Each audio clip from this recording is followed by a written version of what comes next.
Hello, everybody. My name is Ben Harrison. I'm the director here at the Work Foundation, a policy think tank which is part of Lancaster University. And welcome along to our latest event reviewing the state of the UK labour market and, of course, looking ahead to next week's spring budget. We at the Work Foundation are committed to supporting everybody to access well-paid, secure employment, and our current work programme is particularly focused on job insecurity for those who face structural disadvantage in the labour market, as well as the interrelationship between health and work. And those are clearly going to be issues that are going to feature in the conversation and the run-up more broadly to the spring budget this year. Of course, we're gathered around our respective screens today on what will almost certainly be the eve of the final budget statement of this Parliament. But if we can put some our slides up on the screen now, please. We're also, of course, at a time when the economy and the labour market more broadly are facing some pretty significant challenges. And I'm very briefly going to just talk you through some of those to set the scene for the conversation this afternoon. Employment remains high and unemployment remains low, and vacancies remain above pre-pandemic levels. But if you dig a little bit deeper beneath the kind of headline data points, actually some of the really sharp challenges facing the UK labour market do reveal themselves. So as we'll see on the next slide, economic inactivity due to ill health is at near record levels. And that's clearly one of the most vexing and high-profile public policy questions for government and the opposition. Next slide, please. As I mentioned, alongside this, the UK, the Work Foundation has had a long-standing interest in understanding more about the levels of insecure work across the UK and who is being most impacted by that. We published our Insecure Work Index 2024 this week, and it revealed that levels of insecure work are actually on the rise, with around 500,000 more people in insecure work in 2023 compared to the previous year. And across the same period, the number of people in secure jobs has actually gone down by around 560,000. And these trends continue to impact those people who face wider structural disadvantages in the labour market most acutely. On to the next slide, please. Inflation has reduced, but it remains double the Bank of England target of 2%. And I think that indicates really that for many, despite above inflation wage rises in recent months, the cost of living crisis is not over and may actually persist through 2024. And as we move on to the final slide, of course, we recently got confirmation that the UK economy is in fact in recession. How deep and how long lasting a recession obviously remains a key point of debate. And we'll talk a little bit more about that this afternoon. To help us do that and understand what all of this means economically and politically, we've got a fantastic panel of speakers, including Professor of Economics Hilary Ingham of Lancaster University, Ben Chew, the economics editor at Newsnight, Dr. Zubaida Haque, the Deputy Director of the Women's Budget Group, and Lord Gavin Barwell. We're going to hear from each of our panellists in turn for a few minutes, and then we'll open the conversation out and try to include some questions from you watching the webinar as well. So please do use the question and answer function to submit any questions that you have. For now, though, Hilary, I'll turn to you for your reflections, particularly on the current state of the UK labour market at the beginning of 2024. Thank you, Ben, and thanks for everybody who's attending. Yeah, I think I would like really to pick up on something that was in one of those slides with this sort of economic activity. And I think a particular interest for me is the number of young people that are neither in work nor are they in full-time education. And this is primarily because of health reasons. And I think what is worrying is it is mental health that is cited for this economic activity. And I think going forwards, what we really need to be careful about is that this isn't a problem that is allowed to persist, because what we do tend to find is where you have young people that have, unfortunate starts to their working lives or unfortunate starts when they leave school, there tends to be a scarring effect. So any sort of issues that are apparent for them now, they really need to be addressed so that these people are not disadvantaged, throughout the rest of their lives. So that would be the key highlight for me. Thank you.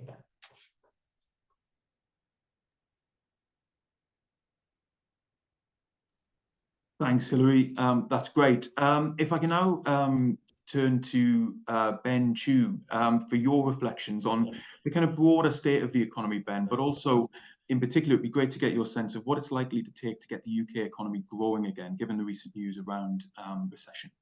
Sure. Okay. Thanks, Ben. Well, I mean, my overall take on the labour market at the moment is that it's a bit of a puzzle. Obviously, interest rates have gone up a lot, 5.25%, and the UK is now formally in a slight technical recession, but recession nonetheless. And yet, unemployment, as you showed on your charts, Ben, is still extremely low, just 3.8%. And we have to appreciate, I think, what a challenge that reality poses to the traditional way we think about how the economy works. When interest rates go up that high, that fast, all the expectation is that unemployment would shoot up, and it just hasn't happened. And that is a really inconvenient truth for macroeconomists. Now, this doesn't by any means solve the puzzle, but I think one way I would think about it is that we should probably think a bit more about inactivity more than formal unemployment when we're talking about labour market performance, as Hilary has said as well. I mean, I think that perhaps the division between the two, obviously traditionally unemployed people are looking for a job. People who are economically inactive are not looking for a job. But I think that distinction is probably a little less relevant than we used to think. And I think it's pretty clear from the statistics that we do have a really big inactivity problem at the moment in the UK. We are the only country who haven't got back to our employment rates to where they were, only country in the G7 who haven't got back to our pre-pandemic employment rates. And I think we really need to dig down into why that's happened. I spoke a little bit about this on Newsnight last night. There was talk of this great retirement of people over 50, not leaving the workforce or not coming into it or not coming back to it. The Chancellor spoke about people getting people back off the golf course as part of his and the government's back to work plan. But again, as Hilary said, long-term sickness seems to be a bigger driver of the rise in inactivity since the pandemic than retirement does. So I think my overall take would be that's really where resources have to be concentrated if we're going to solve this inactivity problem.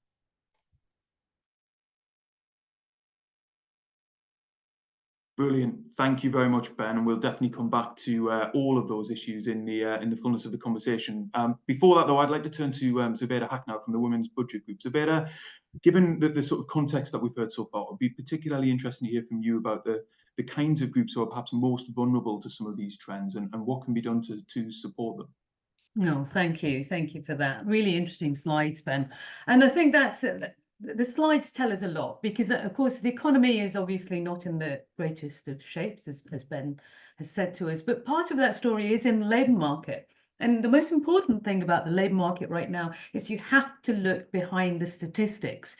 First of all, in terms of employment, as Ben suggested, is only half of the story, because what we need to look at is all the new, what we need to look at is what we need to look at are some of the changes in the labour market right now. We know that much of the increase in the employment rates recently have been part-time and self-employed workers, and those are precarious workers, and that matters. We also know that, of course, as Ben suggested, as Ben Harrison told us, that we've got some 6.8 million people in severely insecure work. Now, that's really important because not only is insecure work characterized by low pay, unpredictable hours, and of course, lack of employment rights and conditions, which really matters during the cost of living crisis, but also much of that increase in severely insecure work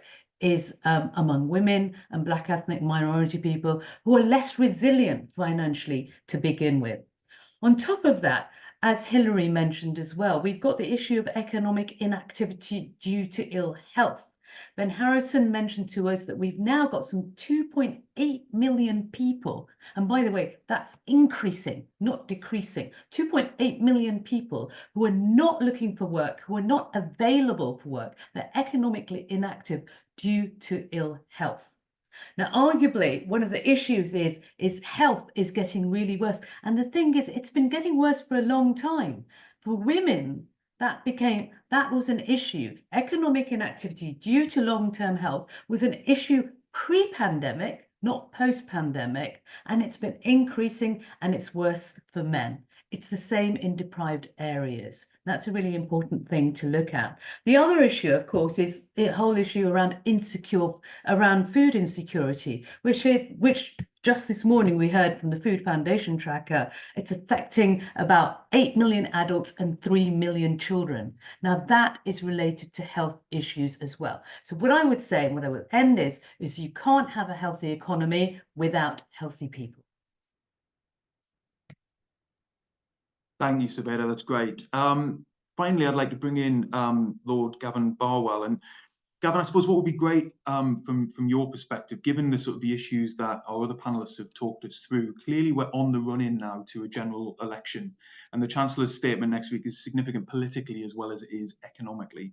So it would be great to get your perspective on the choices facing Mr Hunt and the political significance of these underlying trends within the labour market and the economy for opposition parties too. Thanks, Ben. Can you see me okay? I can't. I'm not sure we can see you, Gavin. We can hear you. Okay, so it's not letting me start my camera because it says someone else has stopped it. So apologies that I'm an invisible presence. But look, I think in terms of political flexibility between now and the election, the Chancellor is obviously reasonably constrained. You have this term of headroom that is bandied around in terms of his capacity for either spending increases or more likely tax cuts. And we'll find out exactly what the OBR latest figures are, but he left himself with not a lot of room for wriggle after the last autumn statement. So I would say he's got reasonably limited room for manoeuvre. In terms of the kinds of policies that the government might introduce to tackle what we've been just describing in the labour market, they're likely to take time to have an effect. So they're unlikely to change the kind of political dynamic between now and the election. What I think is much more interesting is where all this agenda goes sort of post an election, because whoever wins, the fundamental challenge, I think, for British politics is how you get the underlying growth rate of our economy up. If we don't succeed in doing that, whoever's in government is going to be faced with extremely challenging decisions about either reducing public spending or further increasing taxation. And it's clear that if you want to drive economic activity as a whole up, then we need to find some way of tackling this problem of economic inactivity that everybody has been describing so far in this discussion. So I think this issue about how we keep the best bits of our labour market, in terms of what Ben Chu was saying, in terms of it's actually outperformed expectations during a period of very flat economic performance. But how do we tackle these twin problems that we've got of a significantly rising number of economically inactive people post the pandemic, and the fact that a significant minority of people in the labour market have got jobs, but they're not the kinds of jobs that they want, either in terms of being full-time or in terms of having security. And I think those issues are going to be front and centre politically for whoever is in power after the election, if they're trying to come up with a strategy to increase the productivity and the performance of the UK economy in growth terms, which they're going to need to do to avoid painful decisions on tax and public spending. Fantastic. Thank you very much, Gavin. If I can invite everybody now to turn their cameras on, and we'll get into the kind of broader part of the conversation. And I wonder actually if we could maybe just start that following on from what we've just heard about from Gavin there, and perhaps some of the kind of big tax and spending choices facing the Chancellor before we then get into the specifics of the back to work agenda. And I'm conscious my camera's not on. There we are. So it's already been trailed, I think, that we might expect to see some more cuts to national insurance next week, following on from those cuts that were already introduced at the beginning of this year. But the IFS have questioned whether now is the right time for further tax cuts. And I wonder, Ben Chu, if you might reflect on what you're expecting to see in those terms, in terms of the big tax and spending choices facing the Chancellor next week. Yeah, well, as you said, there's been a lot of hints that he is going to cut national insurance again. In terms of how that affects the labour market, Obviously, the cuts in the autumn statement, the OBR said that that would have a boost to participation, and I think relative to cutting income tax, it probably is the more preferable of the two tax cuts that they could do, because of course in national insurance is employees, national insurance is only paid by workers, so you reduce it, you encourage people who are in work. Income tax is paid by pensioners, so there's a diluted effect there. So I think that was reflected in the OBR's view that it would boost the labour supply. But what I would say is also it's important to remember the broader context for this, which is that we've had freezes in the thresholds of which national insurance starts to be paid.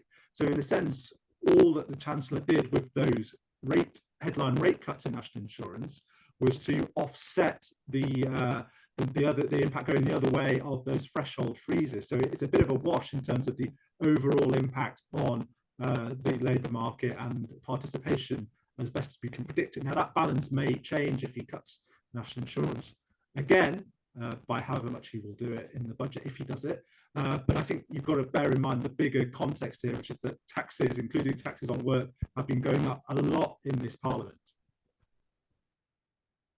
Absolutely, Ben. Yeah, and Hilary, I wonder if you've got reflections on those points, particularly the as Ben says, the kind of the offset really, or the trade-off between different tax measures, and actually what may look like a tax cut, in a sense, is already outweighed by the thresholds as Ben was describing. I mean, I think it's really important to look at those thresholds because, in terms of income tax, during this Parliament, there's been an awful lot of people that have been dragged into the higher tax band. So, that's sort of tax by stealth. And I think, that's a really important thing to look at.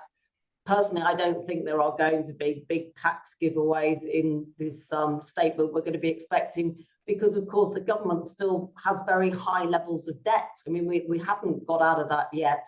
And, despite the headroom that's talked about, I think the Chancellor's going to be quite cautious. I mean, he does appear to make quite cautious decisions. I don't think it's going to be a big giveaway. We have had these adjustments to national insurance. There could be something there because, as you say, national insurance isn't paid by everybody. And I might expect something there. But in terms of something big and headline on income tax, then my expectation is definitely not. Even though, an income tax cut is a very popular thing to do in the run-up to a general election, but I don't see it happening this time round. Gavin, it would be great to bring you in on this particular point, because obviously, as Hilary's just alluded to there, this is all taking place within the context of that election. And I'm also struck by the fact that one of the kind of emerging attack lines from the Conservatives on Keir Starmer is that he doesn't have a plan. They seem to return to that. So clearly, this is a bit of an opportunity next week to show that the Conservatives do have a plan. And where do you see tax cuts, either within this Parliament or the next Parliament, fitting into that? Yeah, I mean, so it's always easier for the government to say it has a plan because it has to publish big, weighty budget documents that kind of provide evidence for it, and opposition doesn't have hundreds of Treasury civil servants that can work on those kinds of things for them. Look, I think on the issue of tax cuts, I mean, look, it's maybe easier for me to say it. The Conservatives are in a desperate position. They're miles behind in the polls, so they're trying to find something that's a game changer that can drag them back in. There was no evidence in the autumn statement that the cuts to NIC there made any difference at all to their levels of political support, and I'm pretty sceptical that anything he announces in this budget will do so either. The point I'd like to make, Ben, is that I think this whole debate about headroom is a little bit misleading. I mean, the first thing is, like, headroom is calculated against the Chancellor's own fiscal rules. So you can change your rules a bit and you can create headroom for yourself, or you can shrink headroom. It's a slightly arbitrary figure, and it ignores one important point, right? So I can look and say, well, I've got £15 billion of headroom because that's the amount I'm clear of my fiscal rule at the end of the forecast period. But there is a legitimate question, as the IFS said the other day, about, well, is it sensible to cut taxes given the pressure on public services at the moment? The government has not spelt out what the departmental budgets would be for each department in next year's public spending plans, because the spending review didn't go that far. But we know from the overall totals it's set that for non-protected departments, it's going to involve quite a squeeze. and they've been through a pretty tough time over the last 14 years already. So to me, that this whole kind of notion of headroom is A, depends on the rules you've set for yourself, and B, ignores the other part of the calculation. And opinion polling would suggest that actually most people, including most Conservative voters, think there's more of a case for investing a bit more in some of our public services than necessarily cutting taxes, even if tax rates are relatively high by British historical standards at the moment. Absolutely. Thank you, Gavin. Zubaida, that would be a great point to bring you in, I think, around some of the potential impacts of further cuts or constraints in public spending around some of those key interventions that support some of the people that you were describing in your opening reflection. So it would be great to pick up on some of the points that you've heard so far, but particularly, I guess, that challenge from Gavin there on some of those big choices around tax and spend. Yeah, well, I think we need to remind ourselves as well that last November, one of the choices that the Chancellor chose to make was to cut the national insurance contributions by 2 percentage points instead of public investment and long-term public strategy. He quite clearly showed that, he was trading the two, that long-term strategy versus short-term political gain. And I think we need to remember that.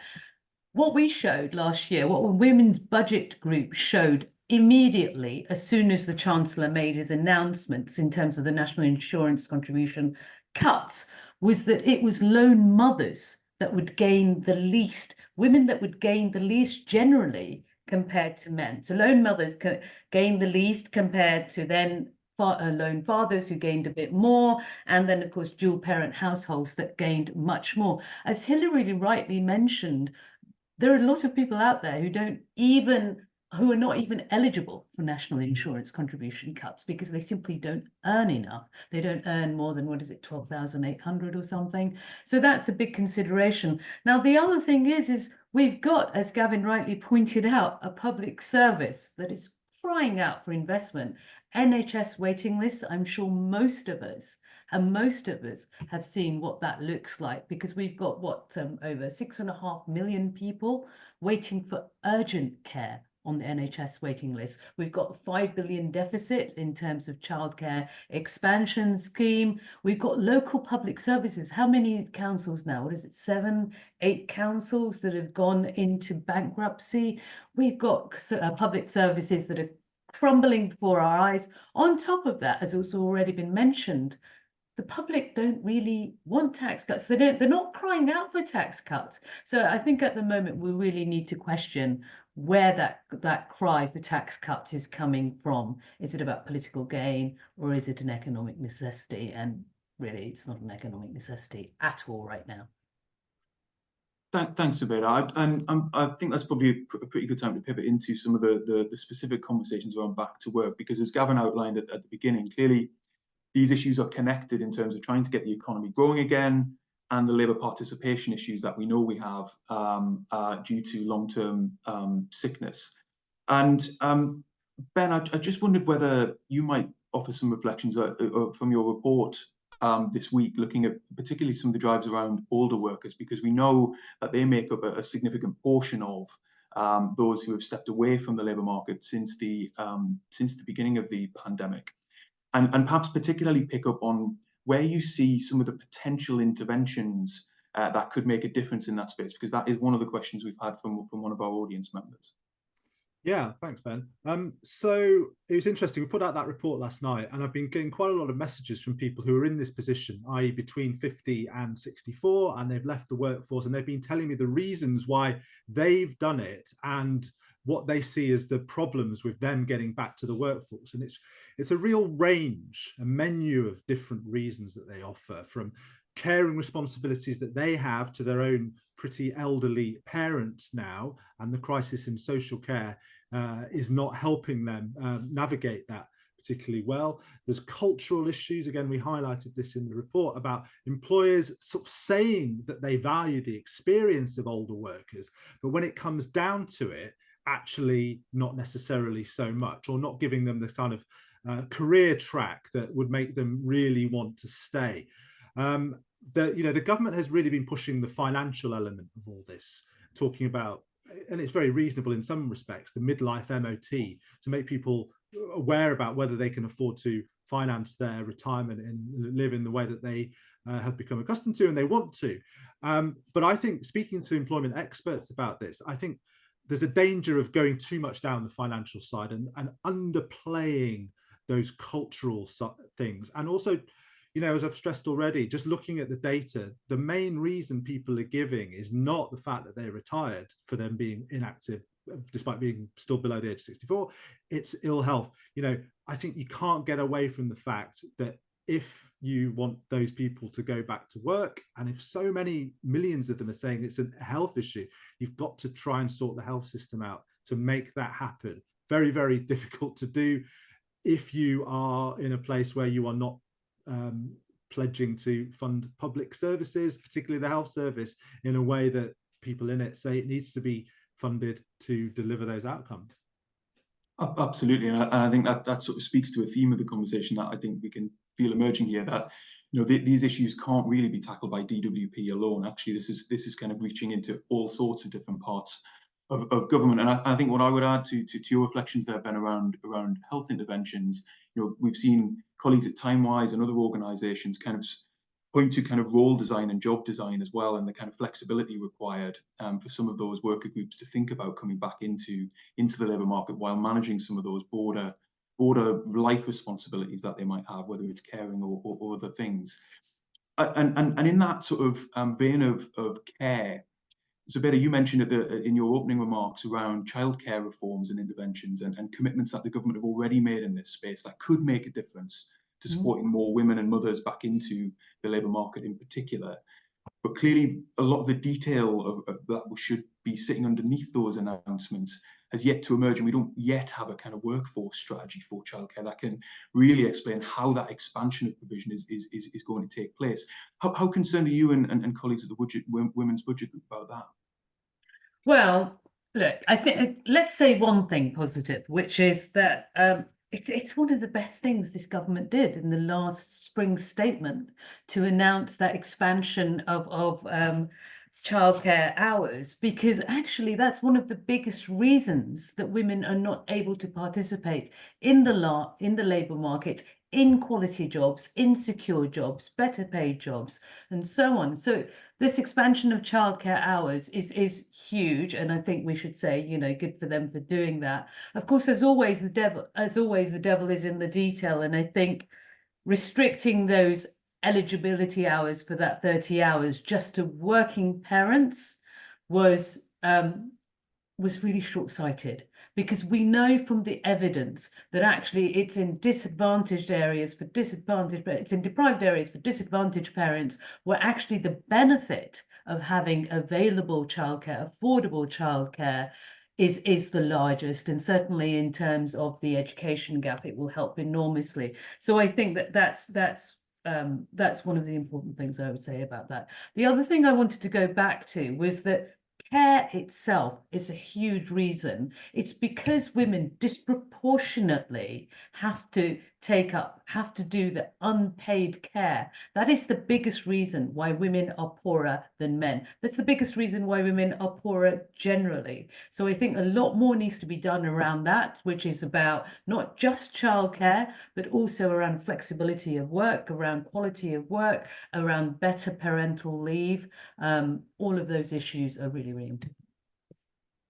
Thank you, Zubaida. Yes, absolutely. And I wonder if Hilary, I could come to you now. We've had a question from David Pickerskill, who's tuning into the webinar this afternoon, who asks in particular around whether we need to take account of the fact that some jobs are more physical than others, and that actually that might be underpinning some of the trends that we're seeing around people dropping out of the labour market, or finding it more difficult, at least, to sustain that longer working life that we know so many of us are going to have in order to have enough of a pension at the end of our working lives to sustain retirement. It'd be great to get your reflections on that, and as well as anything else that you've heard so far.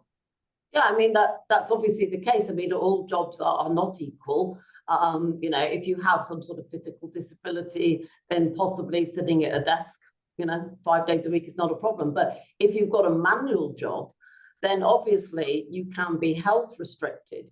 And of course, I think what we're all coming back to here is everything is interrelated, because of course we've got problems with the health service. Now, of course, we've still got the ongoing junior doctors strike, which doesn't really seem to be, going anywhere towards resolution. The two sides seem to be a long way apart, despite, I think there was optimism with the new health secretary, and she said she was going to get round the table with the doctors. But they, 35% still seems an awful long way off anything they might like to be offered. So, of course, if you've got something, like an arthritic hip, I mean, in theory, that can be actually sorted quite straightforwardly. It's not even in terms of modern medicine that expensive. But if you've got a job where, you have to stand on your feet, you have to walk around, then you probably won't be able to do it. So if we've got people that have got sickness issues, then we really do need to look into what can be done to help them. And that is almost inevitably going to involve health expenditure. And, are there other ways, could they work more flexible working patterns while they're recuperating? But I mean, it all comes back to what are we actually going to spend the money on? And are we prepared to spend it to offer people the sort of quality of life that we would like them to have? And at the minute, it doesn't seem clear that that money is going to be forthcoming. Again, if you look at the situation with older workers, again, women in particular, a lot of women are responsible for looking after grandchildren, again, because there's not all the nursery places available. So it's all interlinked. From my perspective, and we need to take a holistic view and look at the overall problem. Thanks, Hilary. Gavin, I think that sort of reflects some of the things that you were saying in your opening remarks, really, about seeing these things as connected and almost a sort of twin set of challenges around getting growth back into the economy, but also trying to improve the quality of jobs and the quality of living standards across the country as a result. It's not too long ago that the Conservatives had a good work agenda, and we've seen some reforms introduced through this Parliament, but have ultimately fallen short of that employment bill that we perhaps expected to come forward in 2019. Do you think, in the context of the election coming and in the announcements next week, we'll see some attempts to try and reclaim some of that agenda and acknowledge that actually it's going to be a really important part of the next Parliament? I hope so. I think a centre-right party needs to have the right balance here. And if you think about what Ben was describing, what's the right balance in public policy between carrots and sticks? If you've got people that are economically inactive and you want to get them back in the labour force, and my instinct is it probably needs a bit of both, but more carrot than stick. I think back to when I was an MP. Without generalising, it seems to me what we've got a cohort of older workers, many of whom's health problems are musculoskeletal, and that is about getting the NHS backlog down. So there's a clear interdependency there. And then we've got a cohort of younger workers, many whose problems are mental health related. And when I was an MP, I spent a lot of time on mental health issues. I passed a private member's bill on it. I did a lot of work with the local charities in my constituency. And what the people running Croydon Mind used to say to me is, look, for nearly all of the people that we deal with, their mental health would be better if they were in work than not in work. But if you try and force them into work purely through sanctions, you're likely to make their mental health worse. So you've got this kind of difficult thing where you need to persuade them.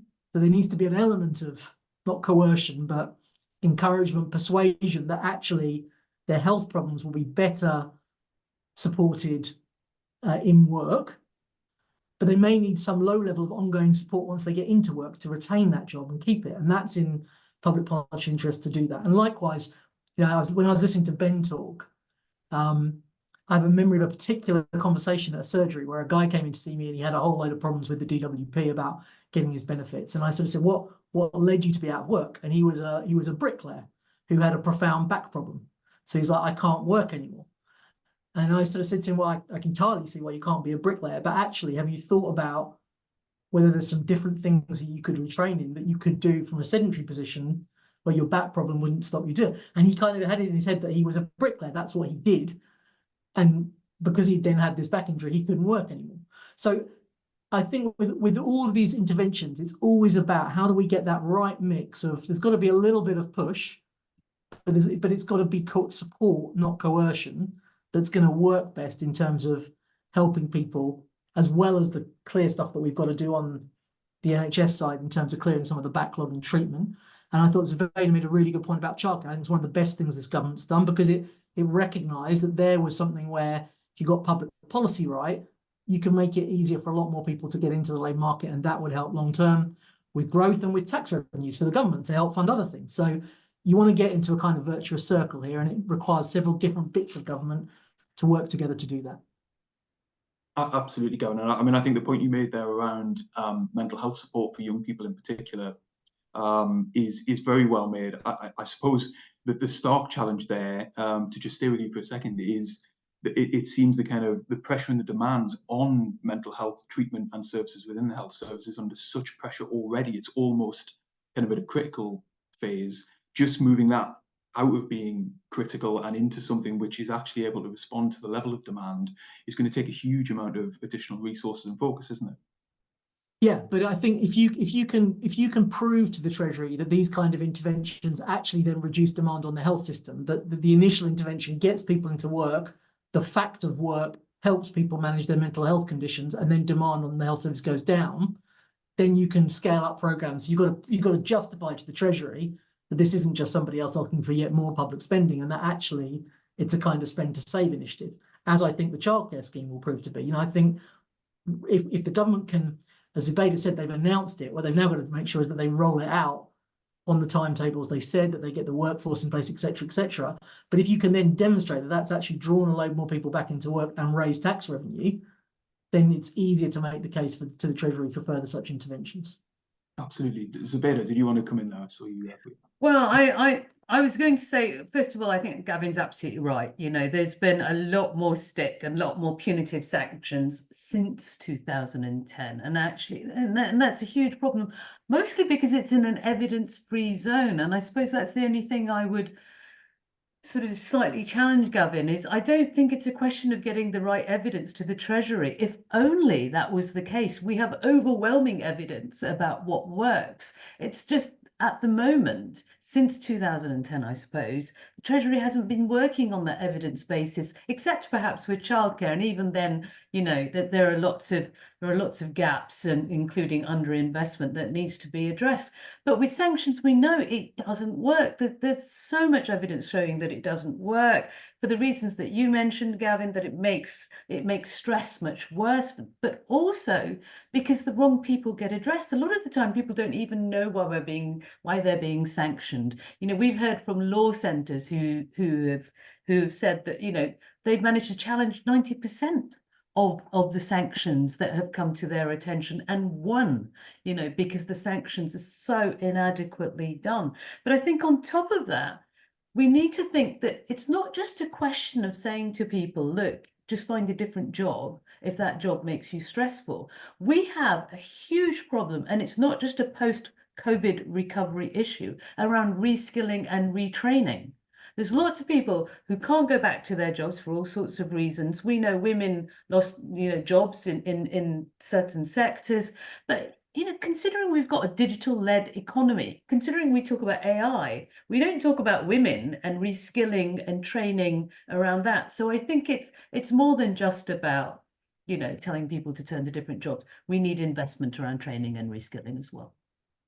Absolutely. I think I would also add in terms of that context of that, the kind of carrot and stick. I mean, the DWP or at the end of last year announced a kind of new universal support program. And actually, I think there's quite a lot of things within that program which potentially could help in the current context, support those furthest from the labour market to come back in. And I think it's, to your point around evidence a bit, I think it's very important that those interventions are evaluated to understand exactly what impact they are having, and that actually that wraparound and personalised and tailored support could then potentially be extended. I did though want to just come back, Ben, to you, because we've had a question from Vanessa Fuertes around the connection between the prevalence of insecure and poor quality work and some of the productivity issues that we know the UK economy as a whole has suffered from for some time now. The productivity puzzle has been with us for some time. And I just wondered whether you had overarching reflections on that, around the kind of connections between the sort of the quality of jobs on offer within the UK, the kind of rise of more precarious forms of employment, and perhaps those issues around productivity as well as health and disengagement from the labour force? Yeah, I mean, it's a really crucial area, obviously, productivity. Reason why... Sorry, Ben, your audio is cracking there just a little bit. I don't know if that's something... About that, is that any better? It's not. Okay, just bear with me one sec. Okay, how's that? Is that any better? That's better. Yeah, that is better. On that one, sorry, my microphone is playing up. Yeah, look, obviously productivity is probably the central question about the overall economy. We've had such poor productivity growth, and so many of our problems, whether it's public spending or tax rises, stem from that. So how do you get productivity up, and is it linked to insecure work? I mean, I've not thought about it to the extent where I can give an answer, but I think there has to be a link there, and whether the solution to that is more investment, which creates better paying jobs and fewer insecure jobs. I suspect it probably runs through that, but I mean, this is the crucial area. On some of the gig economy jobs, I have to say I have slightly changed my mind. I did think a few years ago that this was a symptom of a sort of a labour market with a lot of slack in it, and people were saying, well, people want to do these jobs, and I thought, well, if we have a hot economy, are people going to want to do these jobs because they'll be able to get better jobs with more security elsewhere? They're basically doing because this is all they have.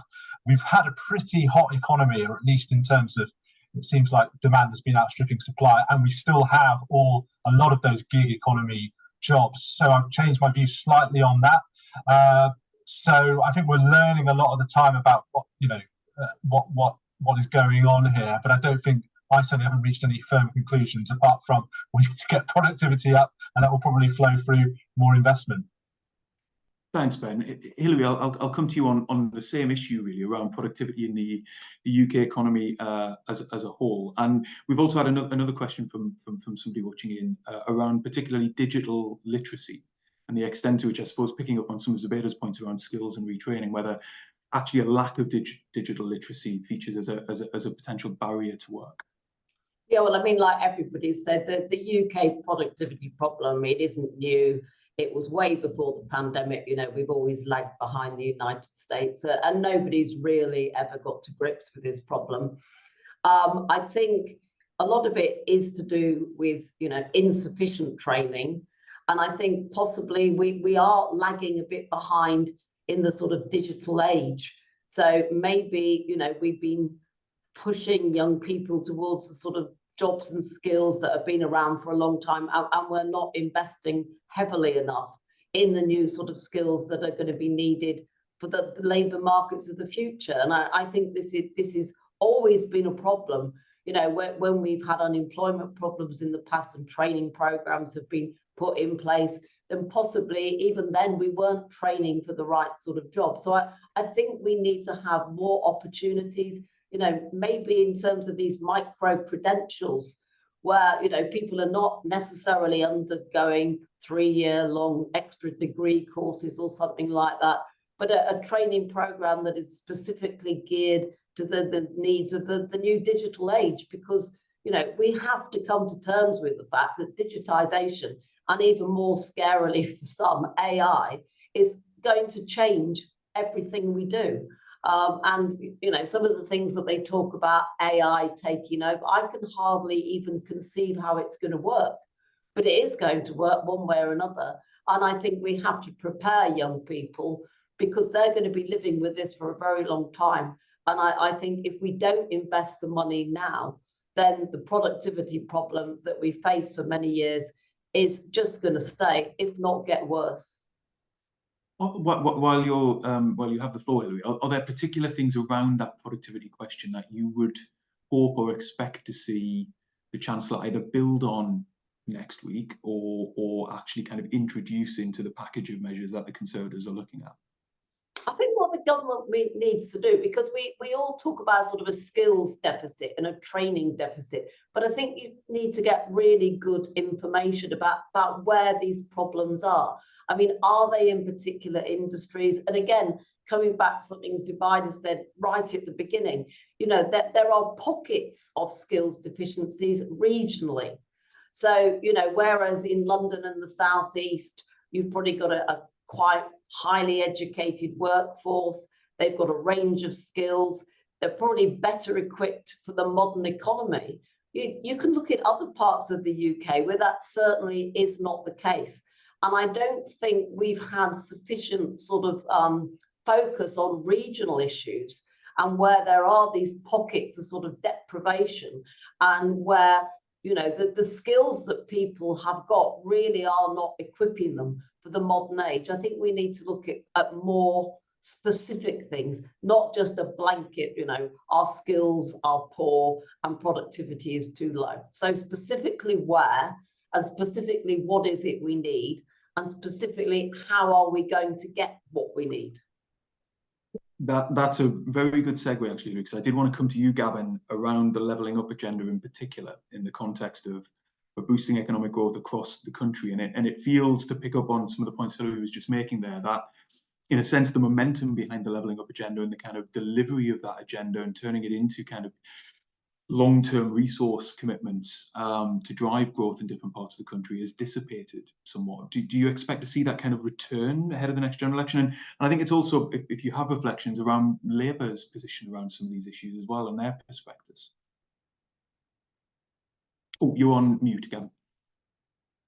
You'd have thought you'd have learned by now to turn the mute button off. I don't think the agenda has gone away. I mean, I think the Levelling Up White Paper was actually quite an interesting intellectual piece of work, trying to look at the multiple problems that sit behind this agenda.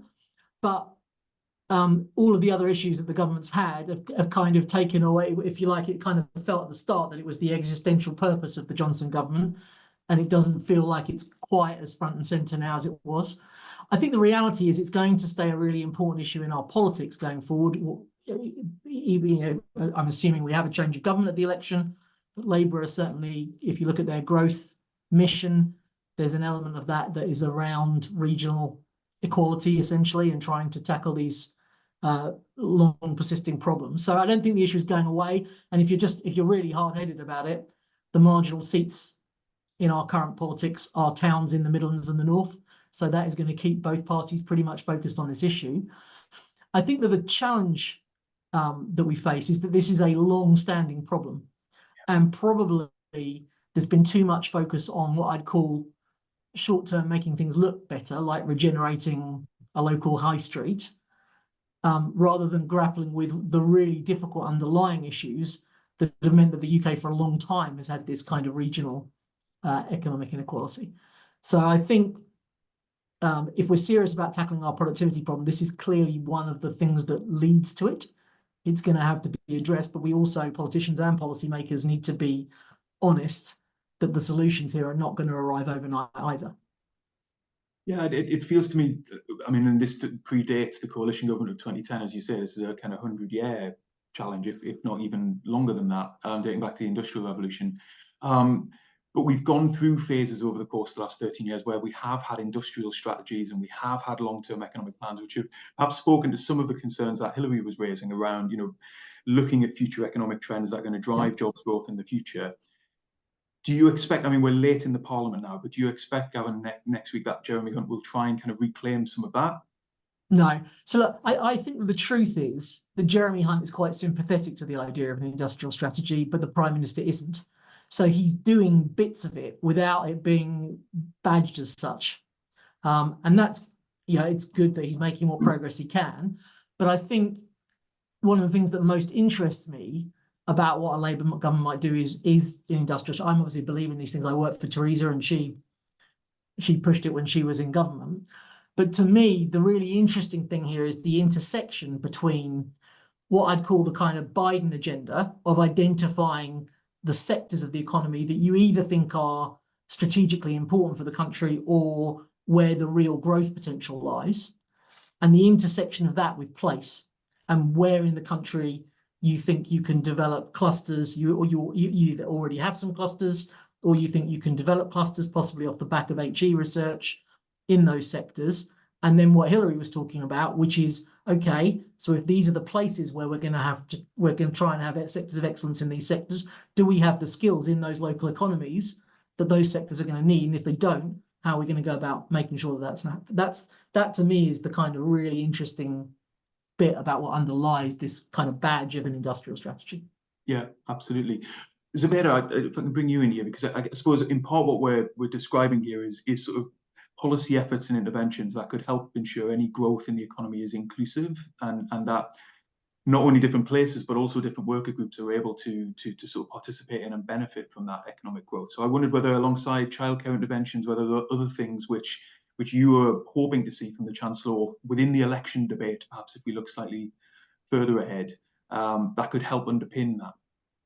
Yeah, well, first of all, what I would say to the Chancellor is, look, it's not public investment versus public growth. It's both.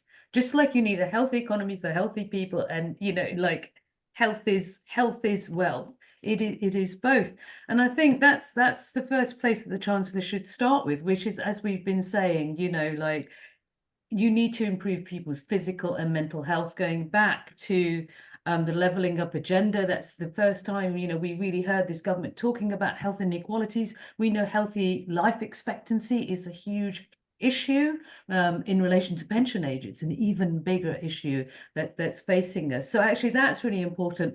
Carrying on investing in early years and childcare, the government haven't fixed the problem yet. That sector, as well as the workers in that sector, by the way, about 98% of early years and childcare workers are women, and they are totally and utterly underpaid. Many of them are not getting the national living wage, and that needs to change. So I would say that. I'd also say to the Chancellor, look, it's not just about road and rails.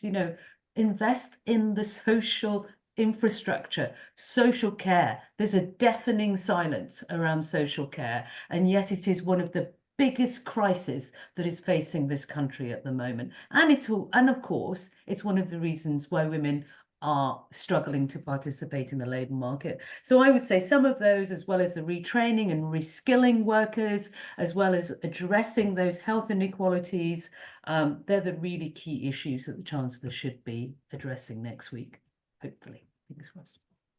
Thank you, Zubaida. But I'm conscious of time. We're getting towards the end of the conversation. But Ben, I wanted to come back to you to just perhaps zoom out slightly and in a sense, if you could help us sort of put the UK economy and some of the challenges we've been talking about today into something more of a global context, and some of the kind of the broader economic trends which are likely to be shaping the future of the UK economy over the coming period. And clearly we know it's been a highly disruptive 5 years, whether that's through the pandemic or war in Europe and various other factors too. Could you maybe just describe some of those headwinds and how you see that playing out within the UK context and the policy choices that are open to this government and the next? Yeah, well, I think, Robert Choate, when he left the OBR, said we'd had 3 once-in-a-lifetime shocks to the UK economy in the space of about 15 years. So the global financial crisis, the pandemic, and the energy crisis. They're coming thick and fast. And I think there's no question that really hit the productive capacity of our economy. But we've had some internal knocks as well. Brexit was something which virtually every economist agrees is going to crimp our potential growth over the coming years. So for one, that's how do you mitigate the damage of that? There's a big job of work to be done there. Then I'd probably say something like the green transition, the energy transition. How do we as a country make the most of that? We have certain sectors where we could potentially benefit from that, but there's also a view that we're going to need a lot of public investment as well to catalyse that and to make that happen. The transition to an ageing society, as Zubaida was saying, social care. I mean, there's not a huge amount of productivity growth to be had from that, but it is something which will, if we get it right, can help the rest of the economy, grow better and certainly make living standards better. Health as well, something that's massively affected by the demographic change we're going through. So there's absolutely no shortage of big challenges coming up. And it really does feel like the country's crying out for politicians of whichever party to really grasp them rather than, well, let's say, focusing on some of the more cultural elements of the debate that we're having at the moment. Fantastic. Well, in that spirit and with that challenge in mind, and in the final few minutes, I'm going to ask each of you a sort of classically unfair question, which is really around, if you could identify a single intervention within sort of 20 to 30 seconds that you'd like to see the Chancellor prioritise in his budget statement next week, what would it be? And Hilary, I'll come to you first if I can. Thank you, Ben. I mean, I go back to the mental health problems with young people, and I would like there to be resources channeled so that every young person who's got those problems has access to the support that they need, because currently that is certainly not the case. Fantastic, thank you. Zubaida, I'll come to you next. Sorry, yeah, I mean, I think as much as I want to say the early years and childcare sector, and that does need support, I would agree with Hilary that you can't have a healthy economy without healthy people. It is a massive problem. It's getting worse, affects women more, and it affects people in deprived areas more. That's got to be addressed. And the way to address it is not through sanctions, but through better support. Yeah, I guess that's what I'd say.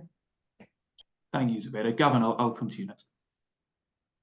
Well, I agree with what's been said, but in the interest of saying something different, I actually think the thing that the UK is crying out for is some stability in overall macro policy. You know, we've been through essentially 8 years since the referendum of political chaos. And I'd actually argue our economy has held up pretty well, given what the politicians have served up over those 8 years. So beyond the kind of micro interventions to try and address the thing we've really been focused on today, which is this pool of people that are neither nominally seeking work nor in work, I think macroeconomic stability is the most important thing that the government after the election should be looking to deliver. Fantastic, thank you, Gavin. And Ben, I'll come to you finally. Say fix the apprenticeship system, which is still incredibly badly broken, incredibly important, massively under-examined and under-appreciated. Really, really important to fix that. Fantastic, and thank you all for your brevity. It's unusual that all of our panelists do deliver within the 30 seconds allotted. I'm very grateful. I think that just about brings us then to the close of the conversation this afternoon. I'd like to thank all of our panelists for their contributions, as well as the Work Foundation team behind the scenes who put so much work in to get sessions like this together. At the Work Foundation, we've got a busy programme of research and events coming up in 2024. As we've mentioned a couple of times today, our Insecure Work Index is now live, and on the 21st of March, we'll be hosting an online briefing event which gets right under the skin of the data that report provides. So please do sign up for that via our website, and we'll shortly be publishing new analysis which looks at how the next government could reform 0 hours contracts in order to boost the kind of flexibility that workers have, but alongside greater security. So do look out for that as well. All of our research and events are free to access, but the best way of not missing out is to sign up to our newsletter. So please do look out for that online as well. For now, though, thank you all once again. I hope you found the discussion valuable and enjoy the rest of your afternoon.